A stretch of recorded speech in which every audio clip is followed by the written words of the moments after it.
Before you can launch your brand, you must do your research.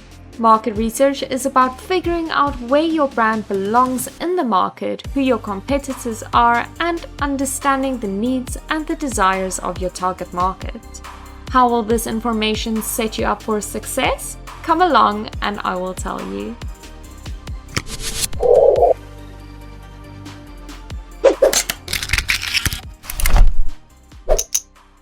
Hi designers, I hope you are feeling great, inspired and creative. Are you curious about our lesson's quote? Defining your target market or niche is the single most important business decision you can make as an entrepreneur. Today's objectives are to define market research, identify your target market, determine market position, conduct a competitor's analysis, and develop your niche. So on that note, I welcome you to lesson 7 of your fashion design course titled Finding Your Niche. There is a saying that says that the key to failure is trying to please everyone. Now, this is particularly true for small businesses. It is important for all brands to stand out. How do you stand out? Well, by being different. And being different in business means that you are tapping into a niche market. Now, what does that mean? A niche market is a specific segment of a larger market composed of a clear product range targeted to a specific narrow audience. For example, if your market is swimwear, your niche could be swimwear made especially for plus-size women. Finding your niche will make your brand stand out from your competitors. This means you are offering something different, giving the consumer a reason to purchase from your brand. This way, you will also create an identity for your brand and become recognizable. Many brands start by producing a wide range of products in order to satisfy as many consumers as possible, but this is actually just making the consumer more confused. You want to be clear so that consumers put you in a category and understand what you are all about. You want to be memorable. You want to be the plus-size swimwear designer or the designer who creates the best wrap dresses or the jacket king or queen. The theory of less is more, like targeting a specific niche market instead of trying to please everyone, has actually been the focus of many studies, and one particular one comes to my mind. It is the famous jam study conducted by psychologists Sheena and Mark. On one day, they displayed 24 different flavors of jams at an upscale food market. On a different day, they only displayed 6 different flavors. Which display do you think worked the best? Even though the display with 24 flavors attracted more people, shoppers were more likely to purchase a jam when they were presented with 6 flavors. So why are fewer choices better for sales? Too many choices can make a shopper feel overwhelmed during and after making the decision. Choosing a niche market sends a clear message about your brand while leaving enough space for growth and diversification. So what do you have to ask yourself? What need is not being satisfied in your market? What can you do to fill this gap in the market? And is there a demand for this? Will people actually be interested in this? To identify the gap and to answer all of these questions, we need to do some market research. But what is market research? Market research is a set of research techniques that you use to gather information to better understand your target market to determine how viable your product or your brand would be among this market. This information can help you improve your product, develop effective marketing strategies, and improve the consumer's experience. This can increase your conversion rates. You are probably wondering what your conversion rate is. Well, conversion is the transformation of one thing into another, so a process where something changes. In business, conversion refers to turning potential customers or leads into actual buying customers.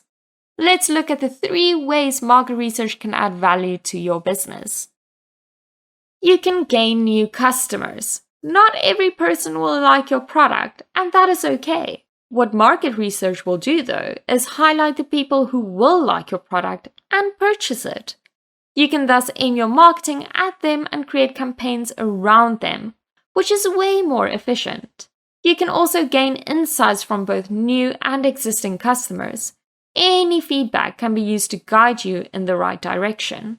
All of this information can be used to develop new ideas for marketing campaigns and for new products. You need to listen to what your customer wants and create a product that appeals to them. So, how can you conduct market research? Well, there are two main types of research methods, and it is primary research and secondary research. Primary research is gathering information firsthand, so it is research you are conducting yourself. Examples of primary research include surveys, interviews, and observations. Secondary research, on the other hand, is a method that uses existing data. So this includes published materials like trend reports, articles, and data obtained from previous studies. Secondary research is quite useful when you are doing your competitors' analysis, but we will get to that a little bit later on in the lesson. So how can we use these research techniques to identify our target market? I want you all to take a second to think about a design. We are all designers here, so something should pop up quickly. Now, I want you to think about who will wear this product. If your answer is something like, for the middle-class woman between the age of 20 to 45, then we have a little bit of a problem. To really define your market, the analysis must be more in-depth. Like I've said before, starting with a niche market will help to shape the personality of the brand and will create a group of loyal customers, so we have to be as specific as we can be. Let's look at 4 steps you can follow to help you identify your target market. Step 1 is to study your product. Step 2 is to study your market. Step 3 is to create your buyer's persona, which we have done in previous lessons. And step 4 is to decode the data. Let's go through them. Step 1, study your product. Before you can do any market research, you need to know your product. This means you need to list all the features and characteristics of the product and how it will benefit the consumer. Step 2, study your market. Next, you can conduct research by having interviews with people who will benefit from your product. You can send out email questionnaires or surveys. Your research should answer the following questions: the geographical location of your target audience, how and where did they learn about your brand, why have they or will they purchase from your brand, how will you attract your target audience, and who else is fighting for their attention and loyalty. So, who are your competitors? Step 3, create your buyer's persona. Here, you need to take your information gathered and be as specific about who your ideal customer is, and to do this, you need to identify a few aspects about the customer, such as their demographics, so the age, gender, income level, and profession of the customer, their geographic location, and this is where they are based, but also their lifestyle, their psychographics, which, if you remember, refers to their values, their beliefs, and attitude, and you need to look at their buying habits. So, are they loyal? I consider myself quite a loyal customer. If I like something, I will keep going back to the same store. Or maybe they are impulse buyers. Maybe they like unique products, or maybe they are more price sensitive. This will influence how they react to your product. And then you also need to look at the customer's needs. If a product meets the needs of the customer, they will gladly purchase it, right? So we as designers need to satisfy that need. Step 4, decode the data. Once you have completed step 1 to 3, you need to look at what you have and try to recognize any patterns or similarities. Your buyer's persona will thus evolve and become more and more specific. Do you know the saying, keep your friends close but your enemies closer? Now that we know a bit more about our product and our target market, we need to take a few minutes to figure out who our biggest competitors are in our market. A competitors analysis is a process where you can evaluate the primary competitors of your brand by researching their company, their products and marketing strategies to create efficient business strategies for your own brand. This is particularly important during the ideation stage of your business, but it is also relevant for any business to revisit every now and then. This process is important as it allows you to differentiate your brand from other similar brands, develop your unique selling point, develop and improve your products by identifying gaps and capitalizing on the weaknesses of your competitors. You can uncover market trends with this information, and it will help you make strategic business and marketing decisions. And this way, you can plan for growth in your business. Simply put, understanding your competitors gives you the information you need to create a distinctive fashion brand. When I say distinctive, I am not only talking about the product. It is important to have a unique visual identity and brand attitude too. So, how do we conduct a competitive analysis? Here are a few simple steps to get you started on determining who your competitors are.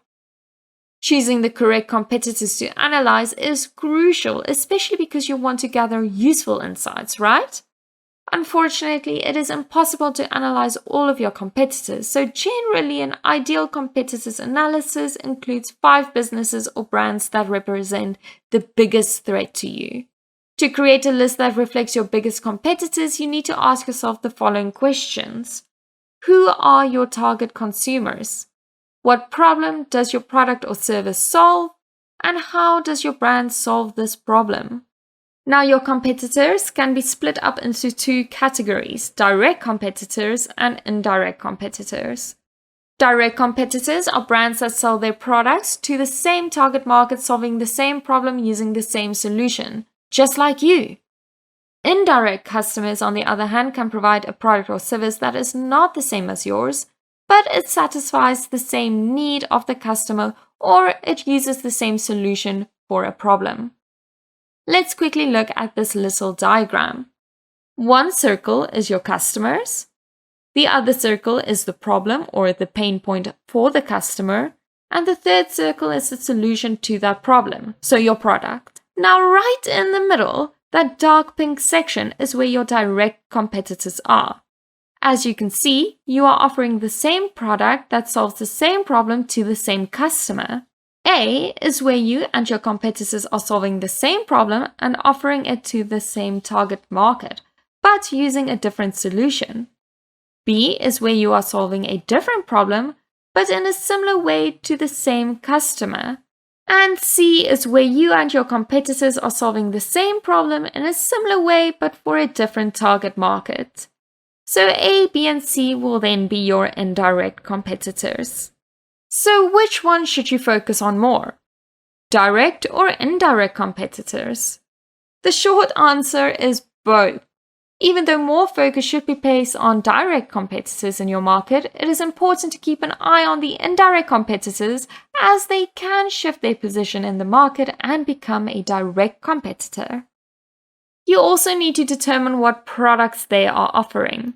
When you think about it, the product or service is really the thing that makes the business, so it makes sense to look at what your competitors are offering.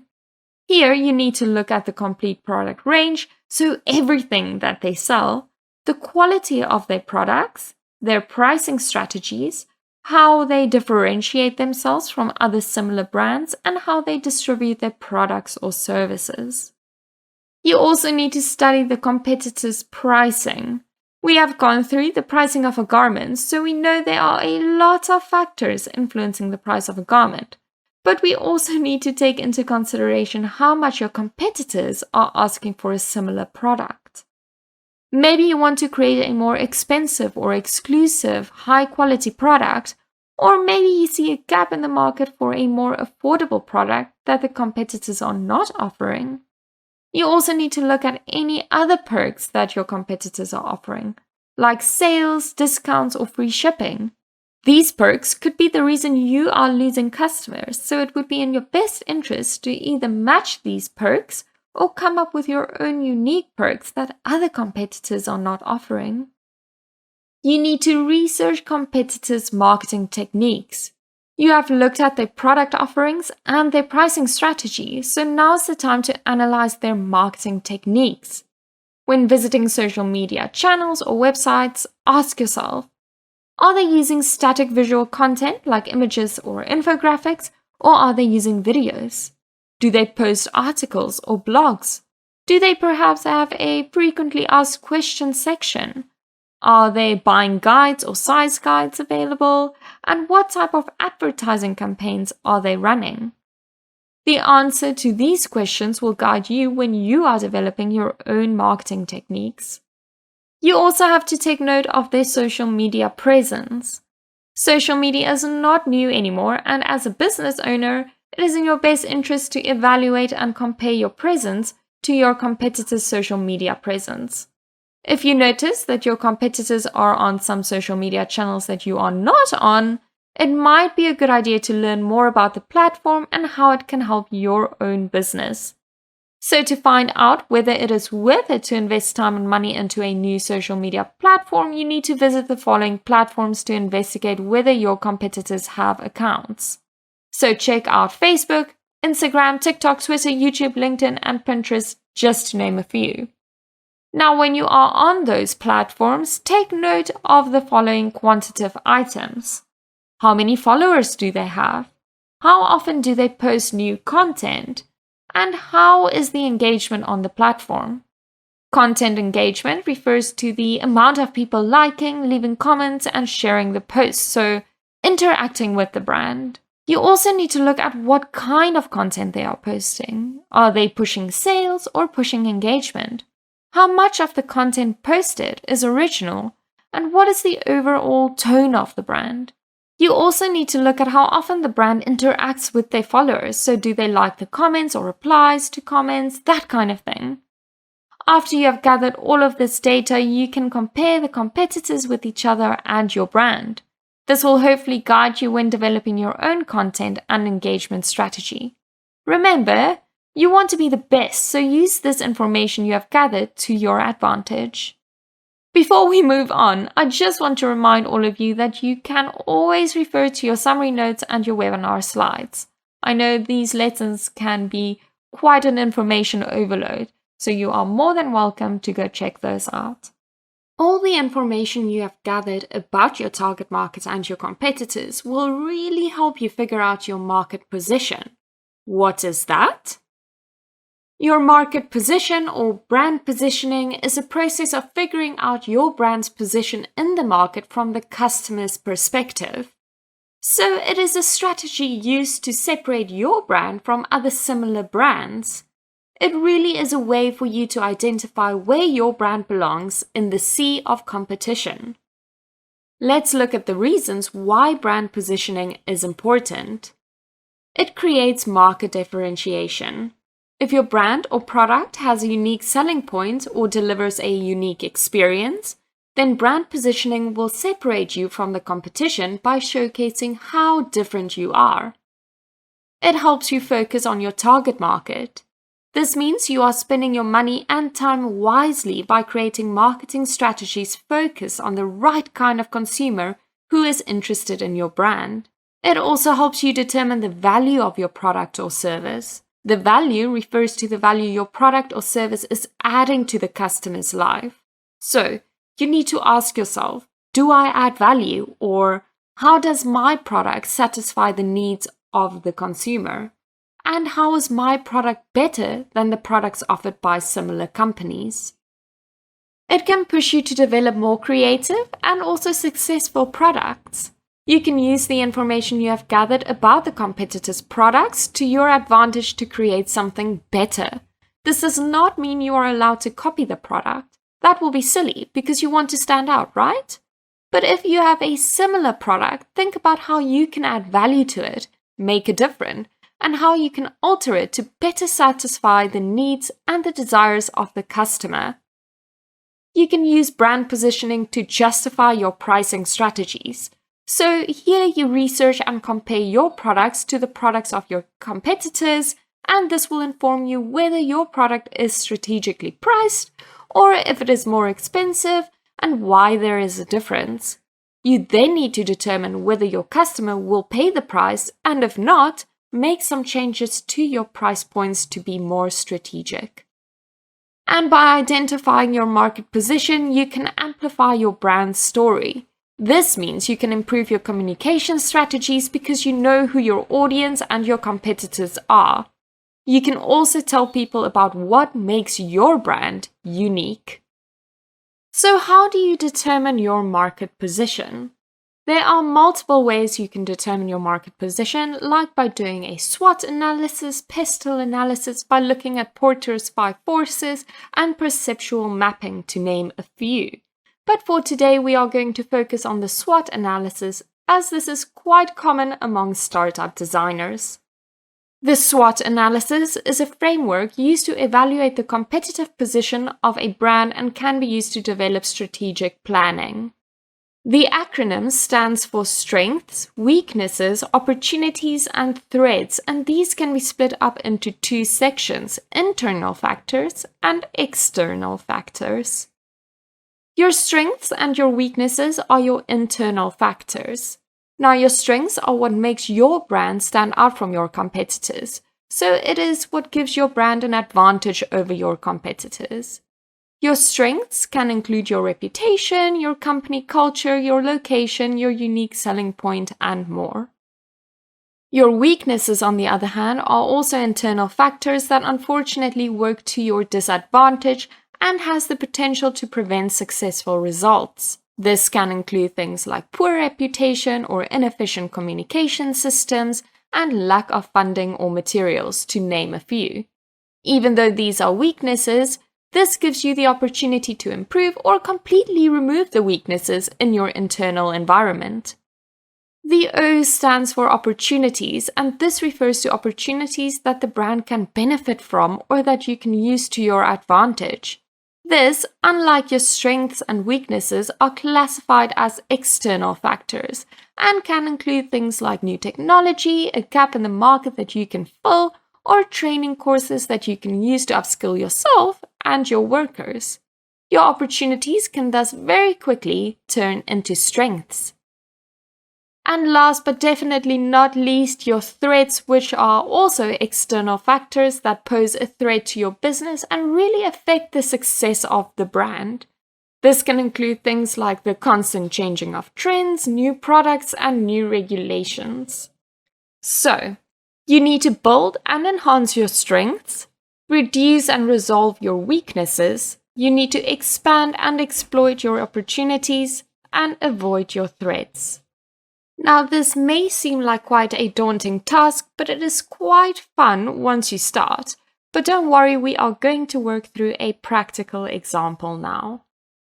For this example, I'm going to use the fashion brand H&M, and I'm going to complete it using a SWOT grid like the one you will see on your screen. I'm only going to give 2 points for each section, so if you can think of more, please add them in. Let's start with the strengths and weaknesses, which are internal. Now remember, your strengths are factors that help your brand to stand out and reach your objectives. So H&M's strengths can be that they have a wide variety of products and they have a great global presence, right? Their weaknesses can be that they are quite dependent on the latest fashion trends, which means it is not always the most original designs. And one of their biggest weaknesses, in my opinion, is the low quality of their products. This is low to maintain affordable pricing. Moving on to the opportunities. This can include products that improve the customer's lifestyle, and a big opportunity is to expand the e-commerce platform.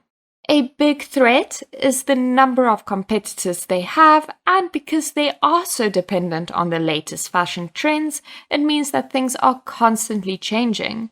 One day something might be popular and the next day it is not. This can mean potential loss of customers, sales, and money invested in certain styles. Starting a fashion brand requires a love for fashion and a passion for design. But to be able to create a successful brand, you also need a business plan. Your business plan is kind of like your roadmap that will take your amazing ideas from paper to the market.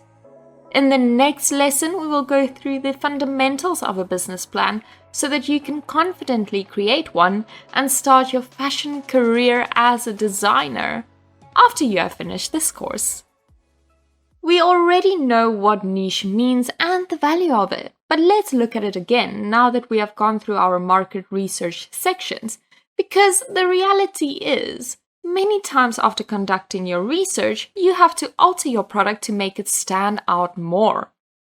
What you need is what we call a unique selling point or selling proposition. Your unique selling point refers to a feature that makes a product or service unique. It separates your brand from your competition and gives the customers a reason to buy from your brand. To determine your unique selling point will be different for each brand or designer, but the following steps will help you. Step 1. Identify your skills and passion. Since you will be the driver of the brand, you will have to work 24/7 in order for it to succeed. What makes the job a little bit easier is passion. So, you need to think, what am I passionate about? And try to relate it back to the fashion industry. So, your mission is to create a list with at least 3 passions and 3 skills that you are really good at, and think about how you can apply these in your business. Let's say you are passionate about yoga and the outdoors, and some of your skills include styling and trend forecasting. Then maybe you can become a stylist for activewear brands, mainly focusing on yoga. Step 2. Develop your business values. A great way to stand out is by creating values that you stand by proudly. This will help you narrow down your target market and your position in the market. So list your values, and this can be anything from sustainability to high-quality products or clothing for a specific gender. If you can't come up with any values, research your competitors or other brands that you love and identify their values and decide whether or not that aligns with your own brand. Step 3. Identify preferred market segments. Like you probably know by now, you shouldn't and also can't do everything for everyone. So narrowing it down is a must from the start. You need to ask yourself, in which fashion segment do I want to be in? Is it sportswear, bridal, children's clothing? And for which gender am I designing? Men, women, or maybe unisex clothing? Where will I distribute my clothing? Will it be in a shop or an online store? And in which price range do I fall? And what will the quality be like for that product? These two, price and quality, are usually related to one another, so really look at that too. Step 4. Determine your target market. Next, you really need to define your target market by looking at their needs and desires and their values and their shopping preferences. Step 5. Identify the need for the product. Most products are solutions for problems, so you need to identify the pain points of your customers and think of a way your product can add value to them. Let's think of an example. Let's say your customer is someone who does a lot of traveling for work and does not always have the time to iron his or her clothing. You would want to create a semi-formal work attire using certain fabrics that are wrinkle resistant so that the outfit looks sharp even after a lot of traveling. This is a solution to a pain point experienced by a customer. Now in fashion, there are many problems, if you can call it that. So pain points for customers does not necessarily always involve physical problems. So a problem for one person or a pain point for one customer could be that they want to wear the most fashionable and trendy clothing, and you can solve that problem by designing the most trendy and fashion-forward clothing for them. And then step 6, conduct market research. And as always, it is important to always conduct thorough market research to keep an eye on the changing market trends, your competitors, and to identify any potential gaps in the market. Doing a SWOT analysis will definitely help you to get some clarification of your position in the market. Step 7, evaluate the product. After conducting all of the research, you will have valuable information that you can use to alter and improve your product or service or experience. You will also have a better understanding of how to interact with your customer through marketing strategies. It is important to go back to the drawing board and evaluate your product and adjust it when and where necessary to better serve your niche. This diagram is a nice way to explain it. So, you have the 3 pink circles.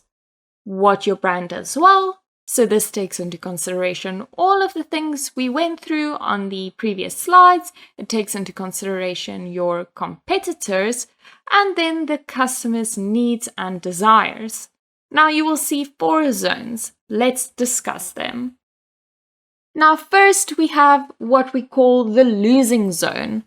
That is where other brands are satisfying the needs and the desires of the customers.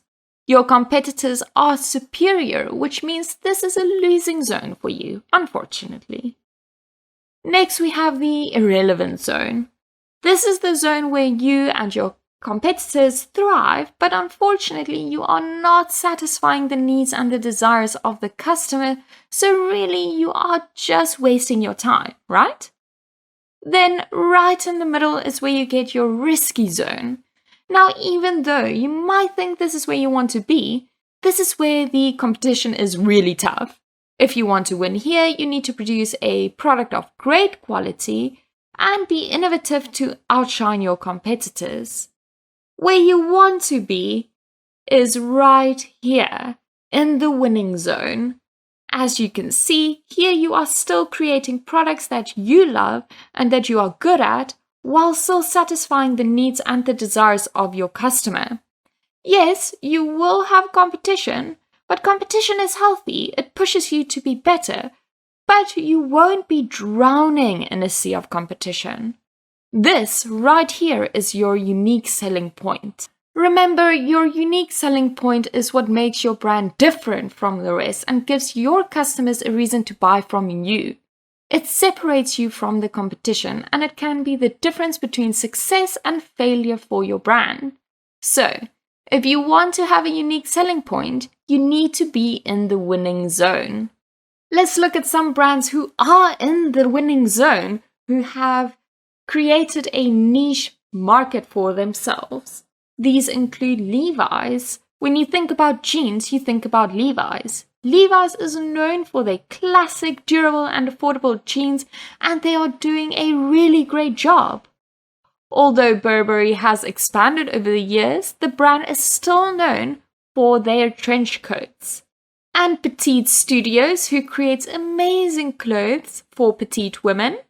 Diane is known as the queen of wrap dresses, and Ralph Lauren for the polo shirt. Your unique selling point has a lot of power that, when used correctly, will allow any designer or business owner to harness their passion, interests, and skills to separate them from their competition. The fashion industry, as you know, is constantly changing. If you want to be a successful designer and brand owner, it is important to stay up to date with what is happening in your market as well as across the globe. It can be new trends, technological advancements, anything really. It is your responsibility to keep up with the changes if you want to remain a relevant designer. For this lesson, I want you to determine your position in the market by completing a SWOT analysis about your favorite clothing brand. This will help you when you want to conduct market research for your own brand. You are more than welcome to share your challenge on the Shaw Academy Facebook group or on Instagram. Just please remember to use the hashtag ShawFashionSWOT. Guys, we are done with lesson 7, which means there is only one more lesson left on your fashion design journey with Shaw Academy. I'm so excited to see you back here for your last lesson, Build a Brand. Our quote said, defining your target market or niche is the single most important business decision you can make as an entrepreneur. It does not matter if you are dreaming about launching a brand, in process, or already own an established brand.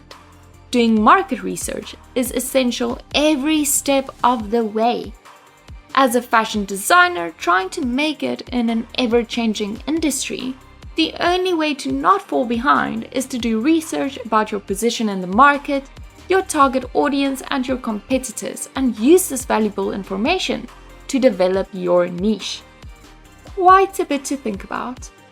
Until next time, as always, stay fashionable.